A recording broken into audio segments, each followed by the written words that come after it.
বিরোধিতা করলাম, আমি মসজিদ মাদ্রাসার বিরোধিতা করলাম, আলেম ওলামার বিরোধিতা করলাম। আজকে আমি ওয়াদা করলাম জীবনে আর কোনোদিন আপনারা নবীর ঘরের বিরোধিতা করব না, কোরআন শিক্ষা প্রতিষ্ঠানের বিরোধিতা করব না। কোরআন শিক্ষার প্রতিষ্ঠানের চাহিদা আছে যত, পুরা করার চেষ্টা করব আমি তত। হে আল্লাহ দয়া করে মাফ করে দাও। আল্লাহ বলে, বান্দা তোর 90 বৎসরের গুনাহ আমি আল্লাহ মাফ করিয়া দিলাম। কত দয়া! এমন দয়ালু পৃথিবীতে আসেনি। কোন কর্মী যদি নেতার বিরোধিতা করে তাহলে দলেতে বহিষ্কার করে। দোস্ত, নেতার স্বার্থ লইয়া নেতা পাগল, নেতার স্বার্থ উদ্ধার হয় যতদিন, কর্মীদেরকে কাছে রাখে ততদিন। নেতার স্বার্থ উদ্ধার শেষ হইয়া যায় যখন, কর্মীদেরকে দূরে সরাইয়া দেয় তখন।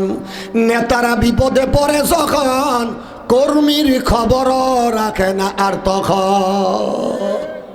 ঠিক না বে ঠিক? 16 বছর 7 মাস 4.5 দিন যার পিছনে জীবন দিয়া মেহনত করলা, 16 বছর 7 মাস 4.5 দিন পর্যন্ত যাদের পিছনে তুমি মেহনত করে জীবন দিলা, তুমি এত মেহনত করলা, তারপরে তারা যখন দেশের থেকে চলে যায় একটিবারও তোমাদের কথা মনে করে না। এটা রাজনীতি গজ না কইলাম, উল্টা ফল্টা বুঝছেন না। আবার আল্লাহ তাআলা যে অতি দয়া অতি মায়া, সেটা বুঝাইতে গিয়া এটা বলাই লাগে। ঠিক না বেঠি? বাস্তব চোখের সামনে যেটা হয়েছে। দোস্ত, মালিকের দয়া শুধু দুনিয়াতে নয়, আখিরাতেও মালিকের দয়া। কথা কয় না? ঠিক না বেঠি? আসরের মাঠে একজনকে মালিক বলবে জাহান্নামে যাও। কই যাও? কিতাবে আসছে বলবে জাহান্নামে যাও। লোকটা দৌড় দিব জাহান্নামের দিকে সোজা। জাহান্নাম শান্তির জায়গা না অশান্তির জায়গা? আরো আসতে কম সোজা দৌড়াইয়া যায়, আবার পিছনের দিকে তাকায়। দৌড়াইয়া সামনে যায়, আবার পিছনের দিকে ঘুরে ঘুরে তাকায়।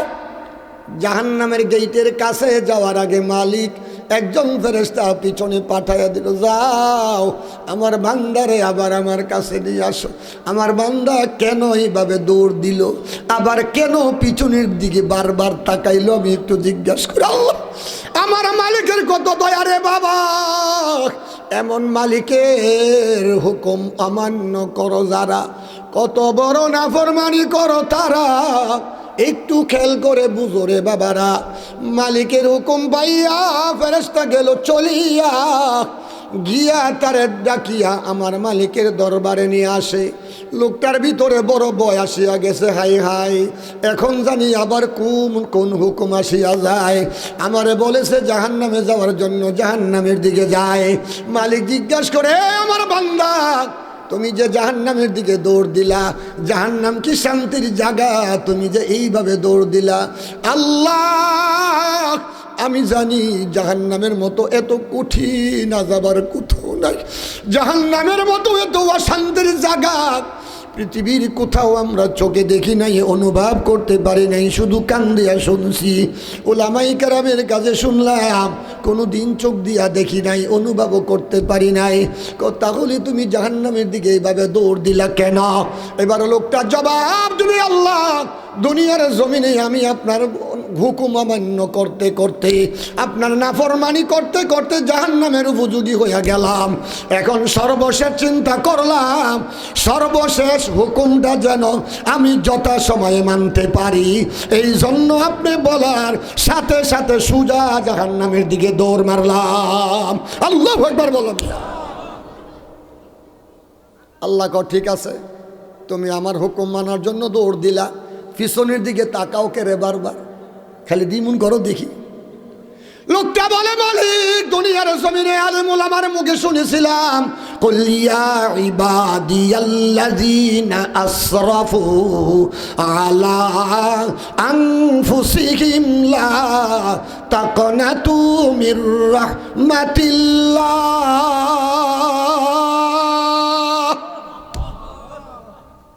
ইন্নাল্লাহা ইয়াগফিরু যুনুবা জামিআ ইন্নাহু হুয়াল গফুরুর রহিম। আমি আলেম ওলামার মুখে শুনছি, নিজে তো আরবি পড়ি নাই, অর্থ বুঝি নাই। আলেমরা বলেছে, আপনি বলেছেন যত গুনাহ করো, অপরাধী হও না কেন, আমার রহমত থেকে তোমরা নৈরাশ হইও না, নিরাশ হইও না। আল্লাহ গো, আমি জাহান্নামের দিকে দৌড় দেই, আবার পিছনের দিকে তাকায়া দেখি আমার আল্লাহর নি আমার জন্য দয়া লাগে। আল্লাহ,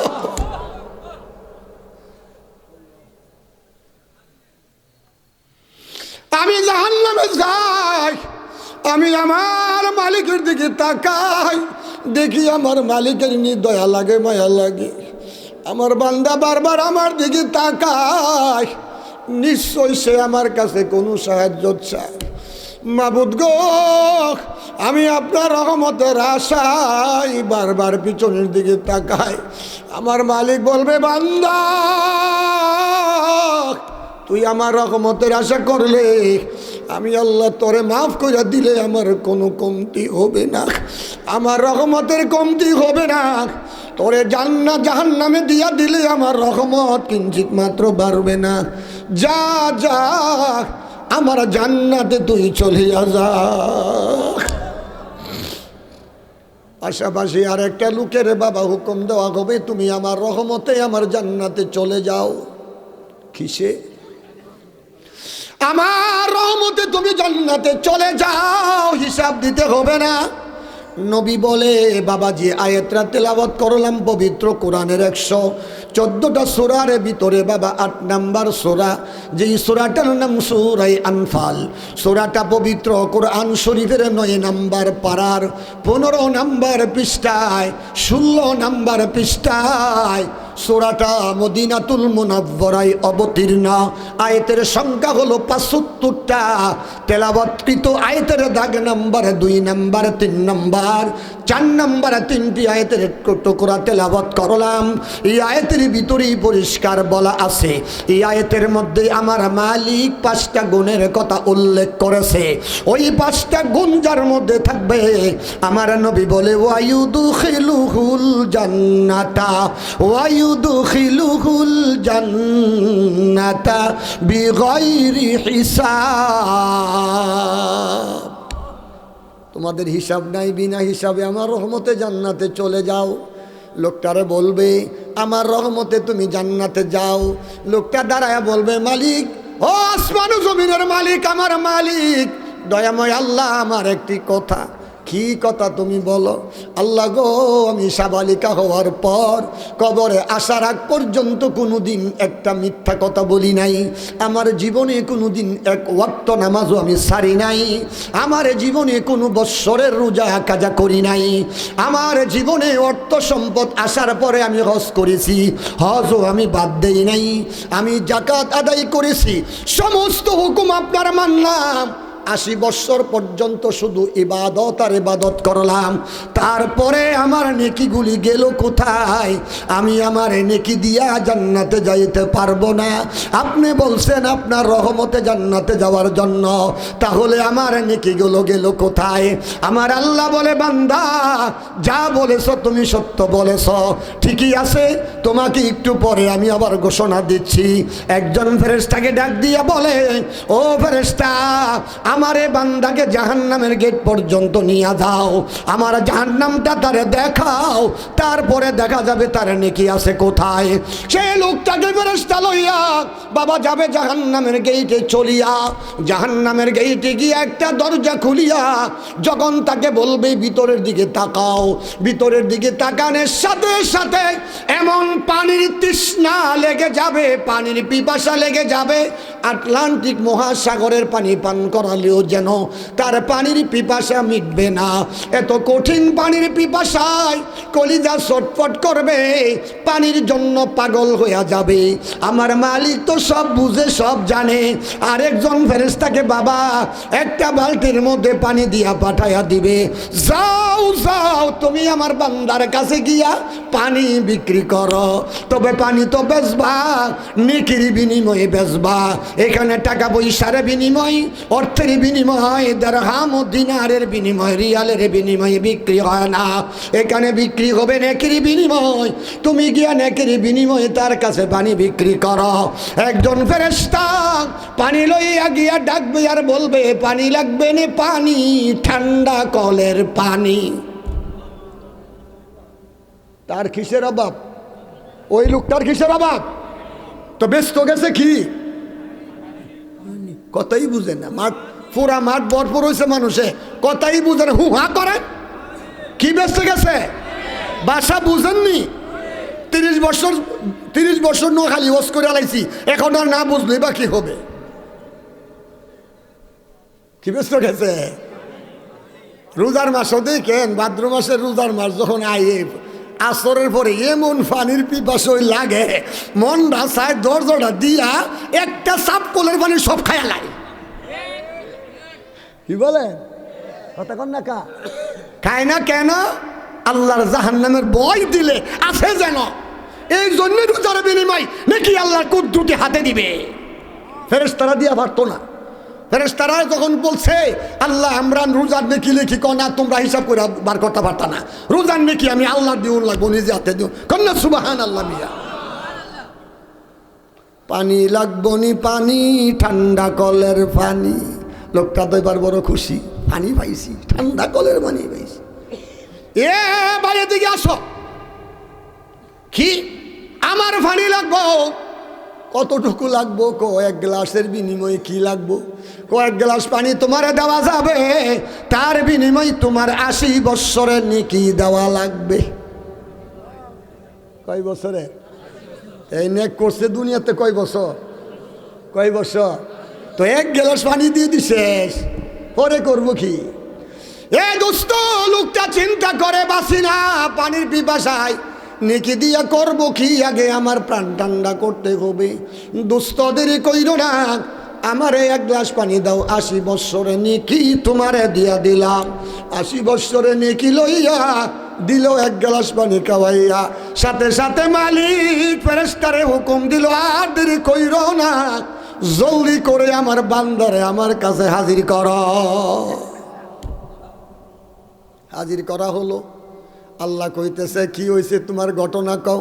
আল্লাহ, জাহান্নাম এত কঠিন ভয়াবহ করে আপনি সৃষ্টি করছেন, মাবুদ গো, জাহান্নামের দিকে একটা নজর তাকাইয়া এত পানির পিপাসা আমার হয়েছে,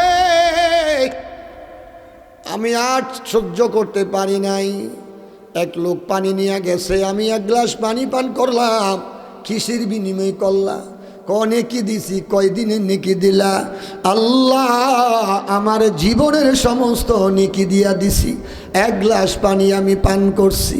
আল্লাহ কয়, অসুবিধা নাই, এক গ্লাস পানির বিনিময়ে যদি তুমি তোমার জিন্দিগির 80 বৎসরে নেকি দিয়া থাকো, আমি মালিক তোমার দুনিয়ার জমিনে 80 বৎসর আমার হুকুমগুলো মানার জন্য সময় যে আমি দিয়েছিলাম, কত গ্লাস পানি তোমারে খাওয়াইছিলাম, এক এক গ্লাসের বিনিময় 80 বৎসরের নেকি দিয়া দিয়া তুমি জান্নাতে যাও। অন্য নিয়মত সব ভাত খাইছ, গুস খাইছ, মাছ খাইছ, মুরগির রান খাইছ, পোলা খাইছ, বিরিয়ানি খাইছ, জর্দা খাইছ, ভর্তা খাইছ, কত হয় না কামিয়া সব। এগুলি আমার দিতে হইব না, এটা সব ফ্রি। গুস্তের লগে, মাছের লগে, ভাতের লগে ডাইল ফেরি দেয় না হোটেলে গেলে? বুঝতে আমার একটা ফরি দেয় না ডাইল। আজকে দুপুরবেলা আমি মুইফাল হোটেলও খাইতে গেছি, দেখি এই বড় এক পেয়ালা দিয়া ডাইল দিছে। আমি কি আল্লাহ ওদের বিল জানি কয়টা আবার ধরে, তো মেসিয়ারে ডাক দিলাম, ভাই এত বড় পেয়ালা দিয়ে এতগুলা ডাল দিছে না, এক দেখছি ডাল, ঘটনা কি বিল কত? না হুজুরিটা ফিরি। আমি কারণ কয়টার বিল নিতে থাকা হেটা দিয়া, মাছ দিয়া, বাদ দিয়া। আরে আজকে দুপুরের কথা কই মিয়া, আজকে গেল, আজকে আজকে দুপুরের কথা। আমি হে দেখতে আইছি, এই দেখতে আইছি না। আল্লাহ কই তোমার পানির লোকে সব ফেরি, ভাত খাওয়াইলাম ফেরি, গোস্ত খাওয়াইলাম ফেরি, মাছ খাওয়াইলাম ফেরি, তোমারে পোলাও কোরমা খাওয়াইলাম ফেরি, বিরিয়ানি খাওয়াইলাম ফেরি, আরো কত কিছু খাইলা সব খাওয়াইলাম ফেরি। এক গ্লাস পানির বিনিময়ে 80 বছরের নেকি দিয়া দিয়া জান্নাতে যাও। 80 বছরের ভিতরে কয় গ্লাস পানি তুমি খাইলা? আল্লাহ আল্লাহ আল্লাহ আল্লাহ বলুন, উপায় আছে? এই কথা কোন একটা উপায় আছে? লাফালাফি করো যে উপায় আছে? আমার সে বড় নমুজি আবার কাটা, আমার সে বড় হাজি আবার কাটা করো যে উপায় আছে? প্রত্যেকটা মানুষ জান্নাতে যাবে আল্লাহর রহমতে। কিসে যাবে? কিসে যাবে? আরো জোরে গাও, কিসে যাবে? একটা নিয়ামতে শুকর আদায় করো। এই যে নাক নাক নাক, এটা কি? এটা কি? এটা নাক খালি কি লেগে দিছে, বাতাস টানতা না। এটা একটা FRCS প্রফেসর, PhD করেনিওয়ালা ডাক্তার, সারা পৃথিবীর ডাক্তার, এই ডাক্তারের কাছে ফেল। কথা কয় না। এই ডাক্তার এখানে বসাইছে আল্লাহ পাক কেন? খাবারগুলি যে খাইবা, এই খাবারের মধ্যে খুশবু, সুগন্ধ না কুগন্ধ, ফসা না গান্ধা না ভালা, খাবার নাকের কাছে মুখের কাছে নেওয়ার আগে নাকে কয় খাইতে পারো বালা, আর একটু বিশ্রী গন্ধ নিয়ে নাকে কথা কোন ডাকা তো ডাক্তার কে? PhD করা ডাক্তার। আল্লাহ তোর খাবার চেক করার জন্য, তোর খাবারকে দোষী না বিশুদ্ধ যাচাই করার জন্য আমি আল্লাহ একজন PhD ডাক্তার তোর মুখের কাছে বসাইয়া দিছি। আল্লাহু আকবার কমিয়া বস। এগুলা একটা নিয়ামতের শুকর আদায় কর। আল্লাহ কোসে ডাক্তার আমি তোর মুখের কাছে দিলাম কেন? দুইটা কারণে দিলাম। এক নাম্বার কারণ তোর চেহারার সৌন্দর্য বাড়ার জন্য। 2 নম্বর কারণ, এই ডাক্তার যদি তোর পিছনে গাড়ের মধ্যে দিয়া দিতাম, সমস্ত খাবার মাখিয়া পিছনে আগে নেওয়া লাগতো। ডাক্তারে বলতো খাইতে পারবা, এবার ঘুরে আইনা তোর খাওয়া লাগতো। কষ্ট হইতো না আরাম হইতো? কি আরাম না বেরাম হইতো? মজা হইতো না বেমজা হইতো? শান্তি না অশান্তি? আল্লাহকে 2টা কারণ। একটা কারণ তোর চেহারাকে আমি আল্লাহ সাজাইতে গিয়া, সৌন্দর্য করতে গিয়া FRCS ডাক্তারটা তোর মুখের কাছে বসাইয়া দিলাম। এই ডাক্তারও আমি আল্লাহ 2 রকম করে বানাইলাম। একটা একটু লেডা কইরা বানাইলাম, আর একটা একটু খাড়া কইরা বানাইলাম। খাড়া কইরা বানাইছি যারে, তারে দেখতে বড় সুন্দর লাগে। লেডা কইরা নিয়ে নারীরে বানাইছি আমি আল্লাহ যারে দেখলে কো মহিলাটা নাক লেডা। কি মন দেখা যায় নাকটা লেডা? কথা কয় না। গাড়ে বসাইলে কষ্ট হইতো, মুখের সৌন্দর্য নষ্ট হইতো, খাবার খাওয়ার জন্য কষ্ট হইতো। এই 2টা জিনিস আমি ঠিক রাখতে গিয়া আমি আল্লাহ FRCS ডাক্তারটা এখানে বসাইয়া দিলাম। ওরে দোস্ত, একটা নেয়ামতের শুকর যদি তুমি আদায় করো, ও আল্লাহর বান্দা, আল্লাহর নাফরমানি করার সুযোগ তুমি পাইবা না। লোকটা এবার দাঁড়ায়া বলবে, আল্লাহ আপনার রহমত ছাড়া কোনো উপায় আমার নাই। মাবুদকে আমি জানি তুই যে কথা কইবে, তুই যে কইস 80 বছরে নাকি গেল কই, এই জন্য তোরে জাহান্নামের কাছে বাড়াইছি। তো দেখা যা, যেহেতু তুই আমারে বললে আমি আল্লাহর রহমত ছাড়া উপায় নাই, যা আমি তরেও মাফ করিয়া দিলাম। সেই মালিক পবিত্র কোরআনের মধ্যে বলে, ইন্নামাল মুমিনুনাল্লাযীনা ইযা যুকিরাল্লাহ ওয়াজিলাত قلوبهم وإذا تليت عليهم زادتهم إيمانا وعلى ربهم يتوكلون الذين يقيمون الصلاة ومما رزقناهم ينفقون أولئك هم المؤمنون حقا لهم درجات عند ربهم ومغفرة ورزق كريم আল্লাহ পাক পরিষ্কার করে দিল সূরা আনফালের 2 নম্বর আয়াতের মধ্যে মালিক বলে, ও আমার বান্দারা, এই 5টা গুণ যার মধ্যে থাকবে তারা হলো খাঁটি মুমিন। তারা কি? তারা কি? কে কইছে? আল্লাহ কয় 5টা গুণ যার মধ্যে পাওয়া যাবে তাদের ব্যাপারে আমি আল্লাহ ডাইরেক্ট সার্টিফিকেট দিলাম। উলাইকা হুমুল মুমিনুনা হাক্কা, আমি আল্লাহ ডাইরেক্ট তোমারে খাঁটি মুমিন বলে ঘোষণা দিয়া দিলাম। শুধু মুমিন বলে ঘোষণা দিয়া শেষ করি নাই, আমি আল্লাহ 3টা পুরস্কারের কথাও ঘোষণা দিলাম। কয়টা পুরস্কার? লাহুম দারাজাতুন ইনদা রাব্বিহিম, আমি আল্লাহ তোমাকে দুনিয়া এবং আখিরাতে সর্বোচ্চ মর্যাদার অধিকারী তোমারে করে দিলাম। সম্মানের মালিক কে? আর আস্তে কোন? বাদশার মালিক কে? বাদশাহী কেড়ে নেওয়ার মালিক কে? এটা কইলে যদি কেউ মনে করেন হুজুর রাজনীতি করে তাহলে বুকামি হবে। এটা বুকামি না, আয়াতের তাফসীর বুঝাইতে গিয়া আরেকটা আয়াত প্রাসঙ্গিক টানতে হয়। আল্লাহ কয় লাহুম দারাজাতুন, লাহুম দারাজাতুন, লাহুম দারাজাতুন ইনদা রাব্বিহিম, আমি আল্লাহ সর্বোচ্চ মর্যাদা দুনিয়াতে তোমারে দিব, আখিরাতেও দিব। দুনিয়াতে যদি আল্লাহ মর্যাদা দেয়, আখিরাতেও আল্লাহই মর্যাদা দিবে। মর্যাদার মালিক কে? আরো জোরে কোন কে? বাদশাহীর মালিক কে? যদি কেউ বলে ক্ষমতার উৎস জনগণ, তাহলে সে পবিত্র কোরআন শরীফের 114 সূরার ভিতরে 3 নম্বর একটি সূরা, যেই সূরার নাম সূরা আলে ইমরান, সূরা কোরআন শরীফের 3 নম্বর পারার 9 নম্বর পৃষ্ঠায়, সূরা অবতীর্ণ মদিনায়, আয়াতের সংখ্যা 200। এই আয়াত সূরার ভিতরে 26 নম্বর আয়াতে আল্লাহ কয়, আমি যাকে ইচ্ছা তাকে বাদশাহী দান করি, আমি যাকে ইচ্ছা তার কাছ থেকে বাদশাহী কেড়ে নেই, আমি যাকে ইচ্ছা সম্মানের চেয়ারে বসাই, আমি যাকে ইচ্ছা এই চেয়ার থেকে লাথি মেরে দেশের বাহিরে নিয়ে পালায়। কেডা কয়টা?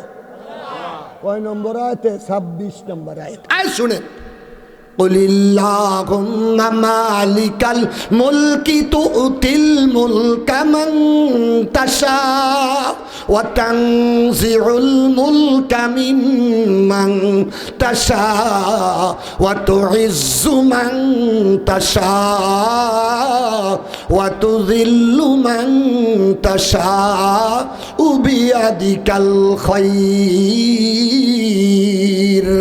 ইন্নাকা আলা কুল্লি শাইইন কাদির। কার কথা? এখন কোরআনের আয়াত টান দিতে পারি না বয়সের কারণে।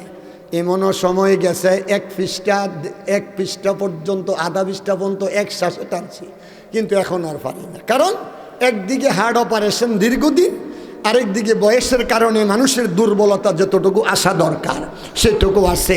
আমি নিজেও তো বলছি সারা জীবন যুবক তার তো চাই থাকতে পারে না। কি বলেন?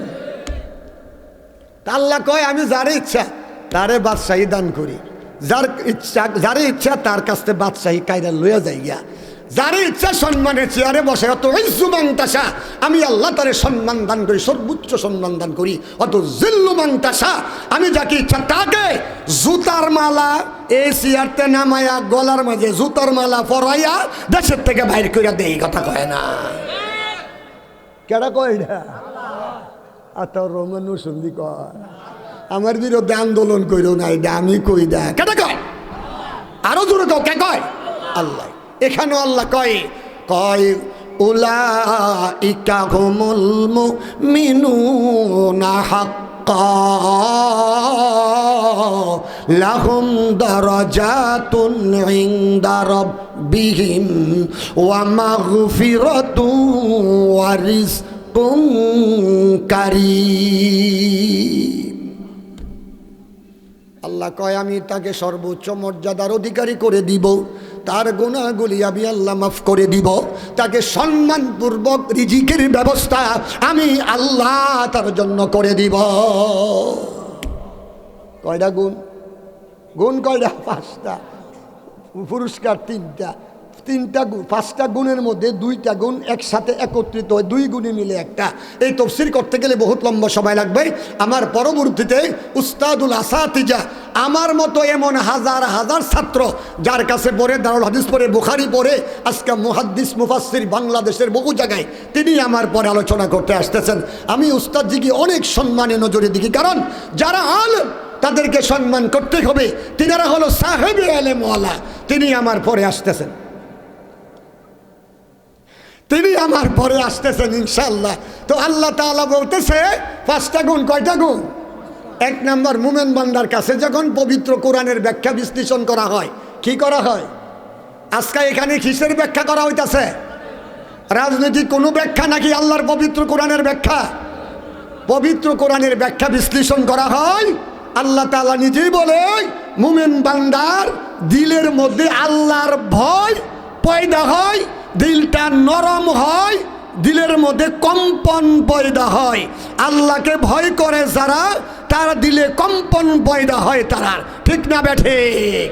মুমিন বান্দা পবিত্র কোরআনের ব্যাখ্যা বিশ্লেষণ শুনলেই তার দিলে একটা কম্পন পয়দা হয়, আল্লাহর ভয় পয়দা হয়। আল্লাহর ভয় আছে যার দিলে, আল্লাহর রহমতের আশা আছে তার দিলে, আল্লাহর ভয় আছে যার দিলে, আল্লাহর প্রতি মহব্বত আছে তার দিলে। 1 নম্বর শুধুমাত্র তর্জমার খাসিয়তে। 2 নম্বর, আয়াতুহু যাদাতুহুম ঈমানা। আল্লাহু আকবার বলেন। 2 নম্বর গুণ হলো, যখন মুমিন বান্দার সামনে পবিত্র কোরআন তেলাওয়াত করা হয়, তখন তাদের ইমানে নূর বাড়িয়া যায়, দুর্বল ইমান বাবা সতেজ হয়, নিস্তেজ ইমান বাবা সবল হয়। আমার মালিক বলে 3 নম্বর গুণ, আলা রাব্বিহিম ইয়াতাওয়াক্কালুন। মুমিন বান্দারা সর্ব অবস্থায় ভরসা রাখবে আল্লাহর উপর। তারা কখনো দুনিয়ার কোনো মানুষের উপরে ভরসা করতে পারে না, একমাত্র ভরসা করবে আমার আল্লাহর উপর। আল্লাহ করে যাহা আমার জন্য মঙ্গল হলো তাহা, আল্লাহ করে যাহা আমার জন্য ভালো হলো তাহা। সর্ব অবস্থায় ভরসা করবে আল্লাহর উপর। 3 নম্বর গুণ হলো, 4 নম্বর গুণ হলো আল্লাযীনা ইউকিমুনাস সালাহ। যখন নামাজের সময় হয়ে যাবে, 5 ওয়াক্ত নামাজের উপরে মুমিন বান্দা প্রতিষ্ঠিত হয়ে যাবে। মুমিন বান্দারা নামাজের প্রতিষ্ঠিত, নামাজ যথাসময় আদায় করবে, নামাজের জন্য তারা যত্নবান হবে। কখনই তার আমল থেকে 1 ওয়াক্ত নামাজ ছুটতে পারে না। 5 নম্বর গুণ, وَمِمَّا رَزَقْنَاهُمْ يُنْفِقُونَ।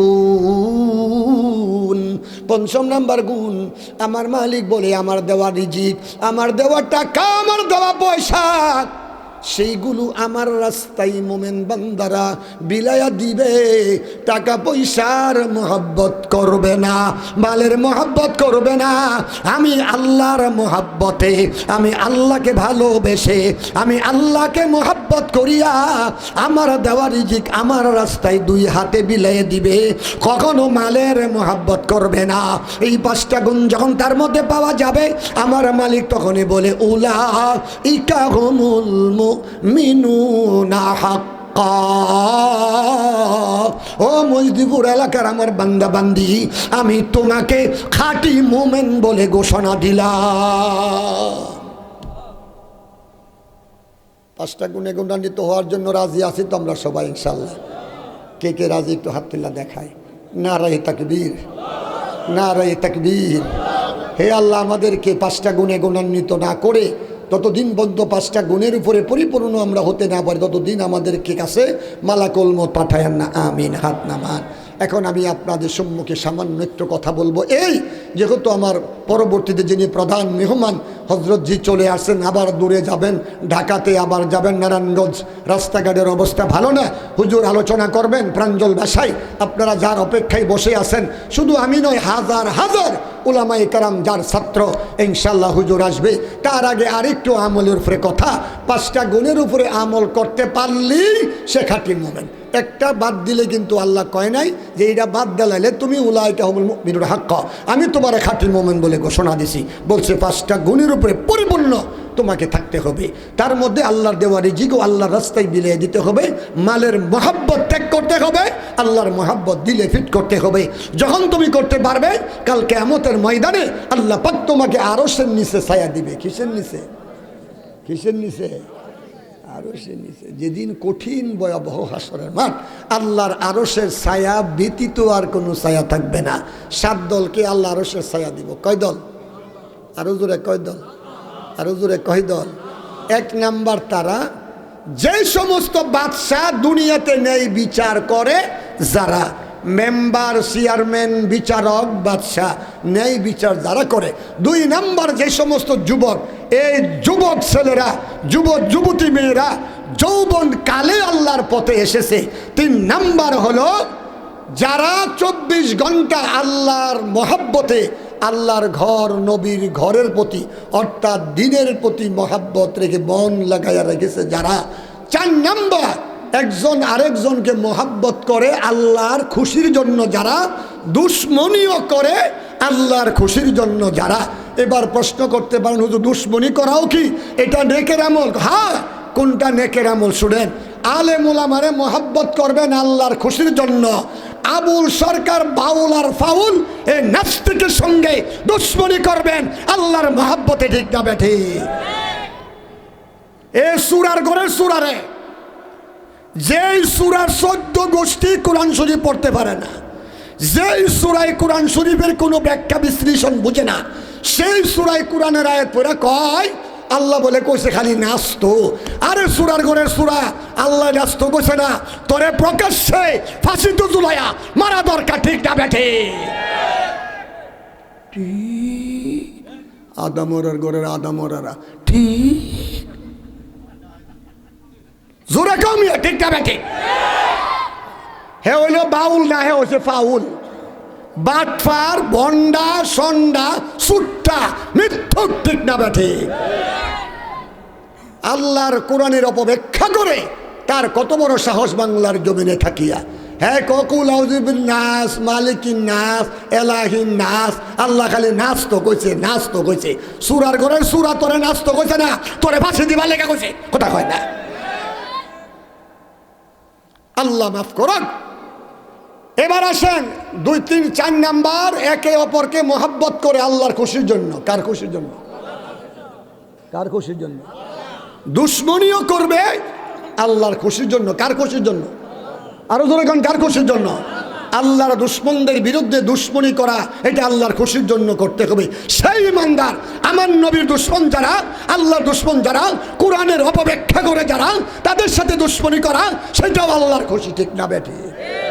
5 নাম্বার, একটা বিশ্ব সুন্দরী রূপসী যুবতী নারী আপনারকে আহ্বান করছে, ও যুবক আসো আমার কাছে, আজকে আমার বাবা মা ঢাকা চলে গেছে, বাড়িটা আমার ফাঁকা আছে। হেরা গেছে ঢাকা, বাড়ি আমার ফাঁকা। আজকে যদি তুমি আমার বাড়িতে আসো, যা খুশি তাই তুমি করতে পারবা। এমন সুযোগ পাওয়ার পরে যে যুবক আল্লাহর আযাব ও গজবের ভয়ে তার কাছ থেকে পলায়ন করছে। 6 নাম্বার, 1 হাতে আল্লাহর রাস্তায় দান করবে, আর 1 হাতে খবর পাবে না। 7 নাম্বার, রাত যখন গভীর হয়, একটা দল নীরব নিস্তব্ধে ঘুমায়, আরেকটা দল যার যারা প্রেমিকারে নিয়ে আনন্দ উল্লাস করে বেড়ায়, আরেকটা দল আল্লাহর মহব্বতে আযাব গজবের ভয়ে কেঁদে কেঁদে চোখের পানি দিয়া বুক বাসায়। কয়টা দল?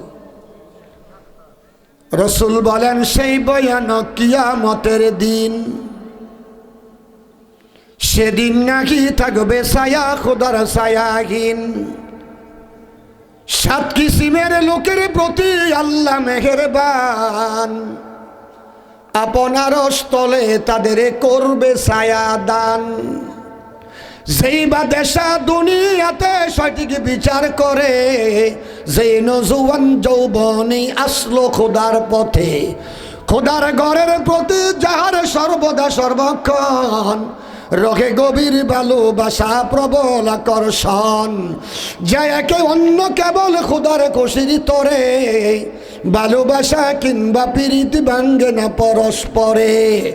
যৌবনা একে শরীফ জাতির রূপসী সুন্দরী, নিজের কাছে কুমতলবে ডাকছে পিয়ার করে। সেই বিজয়ের তীব্র লোককে করিয়ে যায়, রইল ফিরে সেই বিজয়ে মহান খোদার ভয়। গোপন দানের দাতা সেইজন এমনি সাখাওয়াত, এক হাতে খিদান করে জানে না আর হাত। একা একা বসে যেজন নির্জম নিরালায়, খোদার বয়ে মোহাব্বতে কেঁদে বুক বাসায়। দোস্তরা, সর্বশেষ আমি আপনাদের কাছে একটু হাত পাতলাম ৫ম নাম্বার গুণের উপরে, ওয়ামিম্মা রাযাকনাহুম ইউনফিকুন। আমার আল্লাহ বলছে ৫টা গুণ যদি পরিপূর্ণ হয়, উলাইকা হুমুল মুমিনুনা হাক্কা, আল্লাহ তোমাকে খাঁটি মুমিন বলে ঘোষণা দিবে। দোস্ত, এখন ১০ মিনিটের মধ্যেই আমি আপনাদের কাছে একটু হাত পাচ্ছি, যদিও কালেকশন করার আদত এখন আর আমার নাই। দোস্ত, এই মোহাম্মদিয়া হাফেজিয়া নুরানি মাদ্রাসা ও এতিমখানার উন্নয়ন কল্পে একটা জায়গা নেওয়ার জন্য বহুদিন যাবৎ ইদ্রিস সাহেব হুজুর দামাত বারাকাতুল আলিয়া বহু চেষ্টায় আছে। মাদ্রাসার জন্য একটা জায়গার বিশেষ প্রয়োজন। বাবারা একটু মোটা অঙ্কে কিছু দিয়া আমি আপনাদের কাছে হাত পাতলাম, অল্প সময়ের মধ্যে দিয়া দিবেন। আমাদের প্রধান আলোচক আসার আগে আগে কে কত হাজার টাকা দিবেন আমার তেমন জানা নাই, একটু মেহেরবানি করে আপনারা বললে আমি বড় খুশি হব। কত করে বলতাম? আরে অঙ্কটা কিছু করতাম না, ৫০,০০০ না ১০,০০০ না ৫,০০০, ৫,০০০ উঠত না। মার তো মাশাআল্লাহ ভরে গেছে মানুষে। আমি আপনাদের কাছে অল্প একটু সময় হাত পাচ্ছি। আপনাদের মর্জি মতো, আপনাদের মর্জি মতো যদি ছেড়ে দেই তাহলেই খালি চলবে না। আমারও তো একটু আশা আছে আপনাদের কাছে। এই মাদ্রাসার উন্নয়ন কল্পে এখন মানুষ মোটামুটিভাবে আর দরিদ্র নাই, আলহামদুলিল্লাহ। যথেষ্ট ধনট্য ব্যক্তি প্রত্যেকের বাড়ি বাড়ি আছে। বিদেশ প্রবাসী এক একজনের 2টা 3টা করে ছেলে বিদেশ প্রবাসী আছে। কারো বাবা বিদেশ প্রবাসী, কারো 2টা 3টা ভাই বিদেশ প্রবাসী। আমি এখন আপনাদের কাছে এই মাদ্রাসার জায়গা কিনতে গেলে তো অনেক অর্থের দরকার। মাদ্রাসার অনেক 10 লক্ষ টাকা লাগে জায়গাটা কিনতে। রাখো, এখানে রাখো। মাশাআল্লাহ, 10 লক্ষ টাকা লাগে। আসলে 10 লাখ টাকা খুব বড় টাকা না।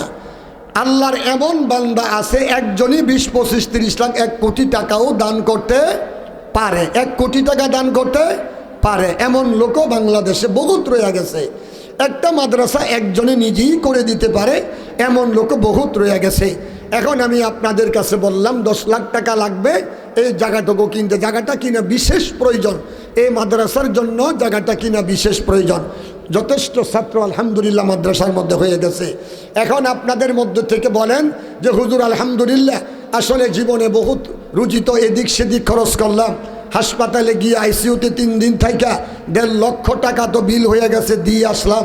আরও কত টাকা লাগবে ডাক্তার খালি কয় 2 মাস 3 মাস পরে চেক আপ করাইতে গেলেই 15টা পরীক্ষা লিখবো। 15টা পরীক্ষা করাইতে গিয়ে আপনার 30,000 40,000 নাই, 20,000 22,000 15,000 টাকা নাই। এরপরে যদি কিছু ওষুধ পানি লাগে তত হিসাবই নাই। এমনও হয় বাংলাদেশে চিকিৎসা হয় না, বিদেশ যাইতে হয়, লক্ষ লক্ষ টাকা চলে যায়। যদি এমন কোনো ভাই থাকেন হুজুর আলহামদুলিল্লাহ আমি 50,000 টাকা এই মাদ্রাসার জায়গাটুকু কেনার জন্য আজীবনের জন্য আমি 50,000 টাকা আমার গোটা পরিবারের পক্ষ থেকে দিব, হুজুর আপনি একটু দোয়া করে দেন যাতে আমার পরিবারের উপরে আল্লাহ পাকের খাস রহমত নাজিল হয়, কোনো প্রকার বিমার যেন আল্লাহ পাক না দেয়। আল্লাহ ইচ্ছা করলে আজীবনেই আপনাকে সুস্থ রাখতে পারবে, সেটা আল্লাহ পাকের ইচ্ছা। আপনি বেশি বেশি করে আল্লাহর রাস্তায় দান করেন, দেখেন আল্লাহ পাক বিপদ থেকে মুক্তি দিয়ে রাখবে। এখন আমি 50,000 টাকা করে দেওয়ার মতন যদি 10টা পুরুষ পাওয়া যায় তাহলে তো 5 লক্ষ টাকা হয়ে যায়। এরকম 20,000 টাকা করে দেওয়ার মতন যদি 20টা লোক পাওয়া যায় তাহলে তো 4 লক্ষ টাকা হয়ে যায়। এরকম